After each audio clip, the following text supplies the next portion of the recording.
The parents of an American man murdered because of his sexuality were speaking at a Toronto church today. Judy and Dennis Shepard were part of the service this morning at the Metropolitan Community Church as part of the healing process in the wake of the Bruce McArthur case. The connection between you and I. The church was filled with song as congregants celebrated this Sunday morning.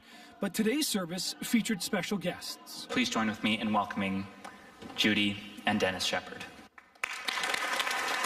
The Shepards understand losing someone because of their sexuality. Their son Matthew was killed 20 years ago in Wyoming because he was gay. Those kinds of things are still happening, that people are still being injured emotionally and physically, and it's hard.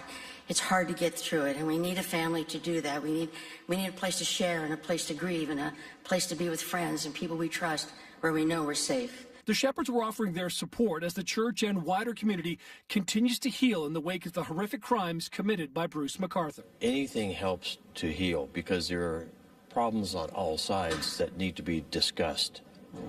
And the sooner they can sit down in a forum and start working on this, the sooner they can resolve them and get back to being who they were. Reverend Jeff Rock says for his church, hearing from activists like the Shepards can help his members deal with the unimaginable horror story that played out in Toronto's gay community.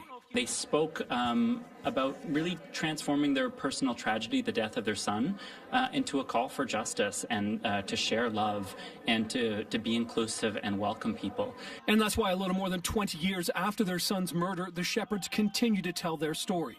They've traveled the world trying to educate and eradicate hate. And late last year, their son's ashes were finally laid to rest at the National Cathedral in Washington, D.C. By doing that, they send out the same message that you send out every day.